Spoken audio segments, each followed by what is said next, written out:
Cadet cup 2025 के अवसर पर फेंसिंग एसोसिएशन ऑफ इंडिया के महासचिव श्री राजीव मेहता जी, श्री मेडेजादा जी,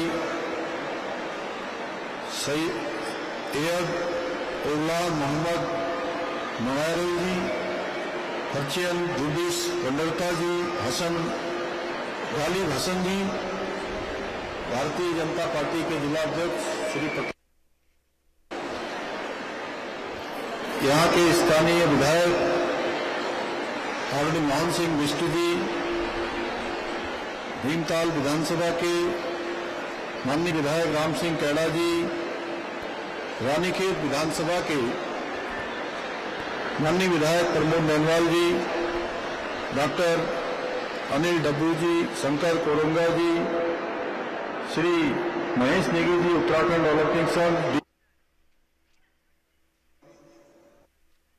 धर्मवाल जी, जिला पंचायत अध्यक्ष सुरजीत सिंह जी,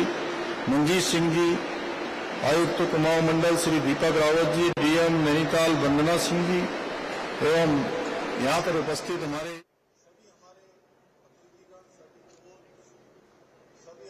विभिन्न खेल संघों से आए हुए सभी हमारे प्रतिनिधिगण, सभी कोच, सभी अतिथिगण और 17 राज्यों से प्रतिभाग कर रहे हमारे सभी खिलाड़ी, देश विदेश से पधारे हुए सभी खेल प्रेमियों का, मेरे सभी युवा छात्र छात्राओं का और मीडिया के सभी मित्रों का मैं हृदय से स्वागत करता हूं। आप सभी का अभिनंदन करता हूं। ये हम सब लोगों के लिए बहुत गर्व का विषय है कि पहली बार देश में आयोजित हो रहा ये अंतर्राष्ट्रीय फेंसिंग प्रतियोगिता के आयोजन की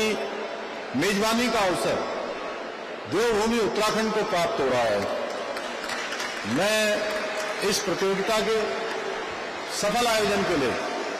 fencing association of India Shri Rajeev Mehta ji और खेल विभाग के पूरी टीम को हृदय से बधाई देता हूं।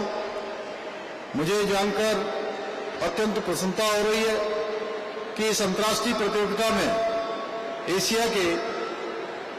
17 से अधिक देशों और 200 से अधिक खिलाड़ी प्रतिभाग कर अपने उत्कृष्ट प्रदर्शन के द्वारा दर्शकों को रोमांचित करने का काम यहां पर हमारे खिलाड़ियों ने किया है। मैं इस अवसर पर सभी विजेता खिलाड़ियों को हार्दिक बधाई देता हूं। साथ ही आशा करता हूं कि जो खिलाड़ी जीत से कुछ कदम दूर रह गए वो भी अपनी खेल क्षमताओं में सुधार लाने के लिए इसे एक अवसर के रूप में देखें। भाइयों बहनों, फेंसिंग यानी तलवारबाजी की कला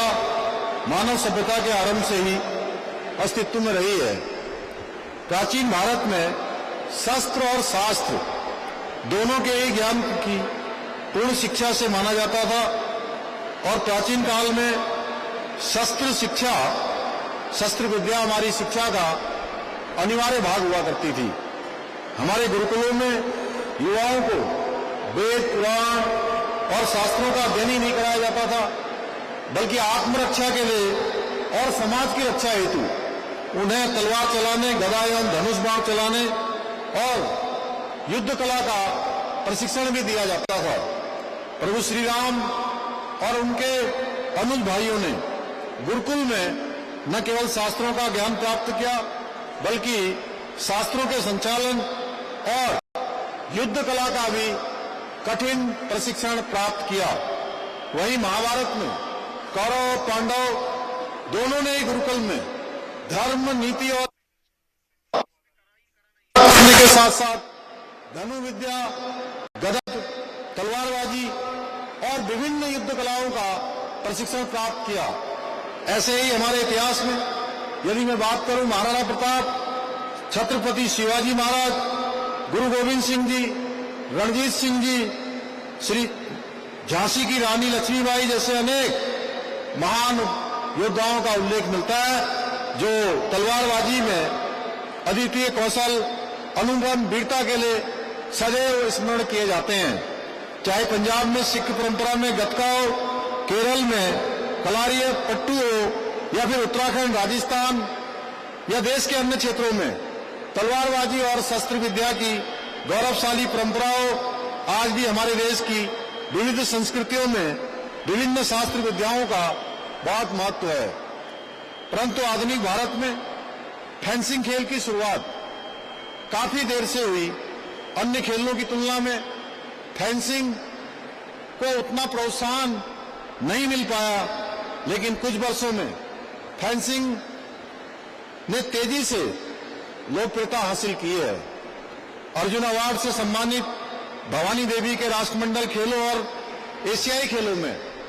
मेडल के बाद अब युवाओं का रुझान फेंसिंग की तरफ तेजी से बढ़ा है। आज हमारे युवा न केवल इस खेल में राष्ट्रीय स्तर पर उत्कृष्ट प्रदर्शन कर रहे हैं, बल्कि अंतर्राष्ट्रीय मंचों पर भी देश का नाम रोशन कर रहे हैं। आज जिस प्रकार शूटिंग, आर्चरी और जेवलिन थ्रो जैसा खेलों में पूरे विश्व में भारत का परचम लहराता है, मुझे विश्वास है आने वाले समय में फेंसिंग में भी हमारे युवा उत्कृष्ट प्रदर्शन करके हमारे देश का नाम रोशन करेंगे, एक कीर्तिमान स्थापित करेंगे। भाइयों बहनों, आदरणीय प्रधानमंत्री श्री नरेंद्र मोदी जी ने खेलो इंडिया और फिट इंडिया मूवमेंट जैसे कार्यक्रमों के माध्यम से देश में खेल संस्कृति को प्रोत्साहित करने का निरंतर कार्य किया जा रहा है। आज आदरणीय प्रधानमंत्री जी के कुशल नेतृत्व में भारत खेलों के क्षेत्र में भी नित नई ऊंचाइयों को छू रहा है और वैश्विक मंचों पर भी